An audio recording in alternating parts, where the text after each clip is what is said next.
कौन ज़हीर करता है प्रेम, कौन ज़हीर करता है प्रेम, जैसे किया रांझा और हीर ने, जैसे किया रांझा और हीर ने। लिखा था नितिन कभी रेत पर, लिखा था नितिन कभी रेत पर, वो भी मिटा दिया इस समीर ने, वो भी मिटा दिया इस समीर ने। हेलो फ्रेंड्स, यस टीवी में आपका बहुत बहुत स्वागत है। मैं अमीशा आज आपके सामने एक लव स्टोरी लेकर आई हूँ। मोटिवेशनल स्टोरीज तो आप बहुत सुनते हैं, आज मैं आपके लिए लेकर आई हूँ लव स्टोरी। जो स्टोरी है हीर और रांझा की। हीर पंजाब के झंग शहर में रहती थी और रांझा चनाब नदी के तख्ता हजारा गांव में रहता था। रांझा जाट परिवार के 4 बेटों में से सबसे छोटे वाला बेटा था। इस कारण वह अपने पिता को बहुत प्रिय था। जहां उसके भाई दिन रात खेतों में काम करते थे, वहीं वह उसका अपोजिट सारा दिन बांसुरी बजाता पंजाब में फिरता रहता था। एक दिन उसकी भाभीयों ने उसे खाना देने से मना कर दिया और वह घर छोड़कर कहीं बाहर निकल गया। जब वह बाहर निकल गया तब वह एक मस्जिद में पहुंचा। मस्जिद में जाकर वह बांसुरी बजाने लगा। वहां का मौलवी ने उसे रोका कि यहाँ पर बांसुरी बजाना वर्जित है।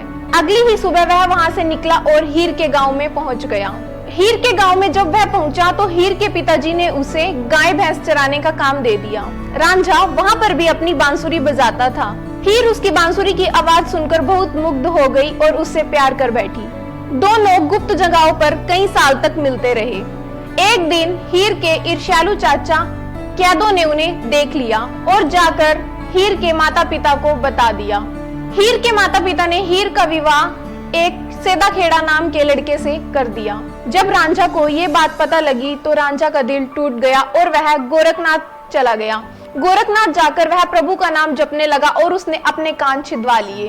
कान छिदवाने के बाद वह सारे पंजाब में बांसुरी बजाते हुए राम का नाम लेते हुए घूमता रहा। घूमते घूमते वह हीर के ससुराल वाले गांव में पहुंच गया। पहुंचने के बाद उसने हीर के घर का दरवाजा खटखटाया। जैसे ही रांझा ने हीर के घर का दरवाजा खटखटाया तो सामने हीर की ननंद खड़ी थी।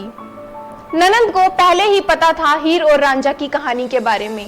हीर की ननंद इस बात के विरुद्ध थी और वह अपने भाई की इस गलती को सुधारना चाहती, इसलिए हीर की ननंद ने उन दोनों का भागने में साथ दिया।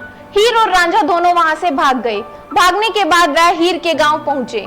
हीर के गांव पहुंचने के बाद हीर के माता पिता से बात की कि मैं वहां खुश नहीं थी, इसलिए मैं रांझा से शादी करना चाहती हूँ। हीर और रांझा की शादी वाले दिन हीर का चाचा कैदो दोनों से चिढ़ता था, तो उसने हीर और रांझा की शादी वाले दिन खाने में जहर मिला दिया। जैसे ही रांझा को पता चला कि हीर के खाने में जहर है तो वह उसे बचाने के लिए वहां पहुंचा, लेकिन उस टाइम तक बहुत देर हो चुकी थी और हीर मर चुकी थी।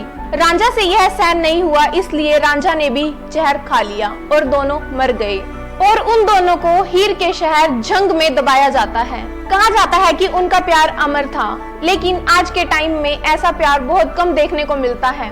तो दोस्तों, कैसी लगी आपको ये लव स्टोरी कमेंट सेक्शन में जरूर बताइए और ऐसी ही और लव स्टोरीज के लिए देखते रहिए यस टीवी।